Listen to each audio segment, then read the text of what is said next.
Cyber বুলিংয়ের বিষয়ে যেটা বলতে চাই যে বিশ্ববিদ্যালয় প্রশাসনের কাছে আমরা বলেছি যে ঢাকা বিশ্ববিদ্যালয়ের যে দুটি প্ল্যাটফর্ম, ঢাকা বিশ্ববিদ্যালয় শিক্ষার্থী সংসদ এবং ঢাকা বিশ্ববিদ্যালয় শিক্ষার্থী সংসদ 2, এই দুইটি প্ল্যাটফর্মে কিন্তু প্রত্যেকটি প্রার্থীর ক্যারেক্টার অ্যাসাসিনেশন করা হচ্ছে এবং ইতিমধ্যে কিন্তু নানানভাবে প্রার্থীদের ব্যাপারে হাস্যরসাত্মক কথাবার্তা বলা, মানুষকে নিয়ে হাসি ঠাট্টা করা, এই জিনিসগুলো হচ্ছে। এবং এই দুইটি যে প্ল্যাটফর্ম আছে তাদের অ্যাডমিন মডারেটরও কিন্তু এই নির্বাচনে দাঁড়িয়েছে বিভিন্ন রাজনৈতিক প্যানেল থেকে।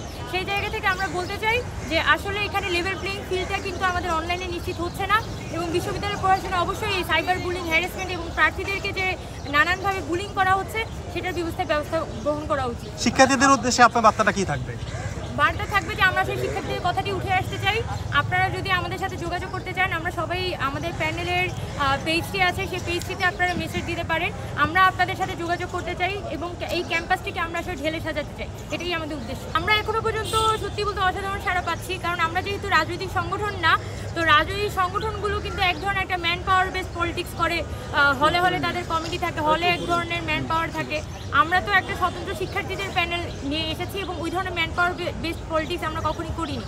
তো আমরা আমাদের যারা বিভিন্ন ডিপার্টমেন্টের পরিচিত, সার্কেলের লোকজন পরিচিত যারা আছে সবাইকে নিয়েই হচ্ছে আমরা মুভ করছি এবং আমরা দেখতে পাচ্ছি সত্যিই একটা অসাধারণ সাড়া। বিশেষ করে আমরা আমাদের যেভাবে করে আমরা প্যানেলটি ডিজাইন করেছি, একদমই যারা জেনারেল স্টুডেন্ট কিন্তু কোয়ালিফাইড সেই শিক্ষার্থীদের নিয়ে কিন্তু আমরা প্যানেলটি সাজিয়েছি এবং সকলদের মধ্যে থেকে আমরা যে কথাটা শুনছি সেটা হচ্ছে যখনই আমাদের এই সম্পাদক মণ্ডলীতে একজনের নাম দেখে এই স্টুডেন্টরা ভাবছে যে আচ্ছা ও তো আমার পরিচিত, ও তো আমার ক্লাসের বড় ভাই, ক্লাসের ছোট ভাই। তো একটা আত্মীয়তা আসলে সবাই আমাদের প্যানেলের সাথে অনুভব করছে, যেটা আমরা মনে করি যে আমাদের প্যানেলের একটা খুবই ইউনিকনেস। আজকে আমাদের স্বতন্ত্র ঐক্য, শিক্ষার্থী ঐক্য, আমাদের যে প্যানেলটিতে এখনও পর্যন্ত আমরা কোনো ইশতেহার আসলে পেশ করিনি। আমাদের যেটা প্ল্যান ছিল যে আমরা সাধারণ শিক্ষার্থীদের মধ্যে থেকে তাদের যে কথাগুলো সেগুলো তুলে আনবো, তবে ক্লাসে গিয়ে সার্ভে করা বা এই ধরনের যে পরিস্থিতি আসলে নেই। তো আমরা একটু ইউনিকভাবে একটি আইডিয়া উপস্থাপন করার চেষ্টা করেছি, সেটা হচ্ছে আমাদের একটি আইডিয়া ওয়াল এবং আইডিয়া ওয়ালের যে হচ্ছে যে মানে আমাদের মোটোটি সেটা হচ্ছে আমার ক্যাম্পাস আমি সাজাই, লিখি কেমন পরিবর্তন চাই।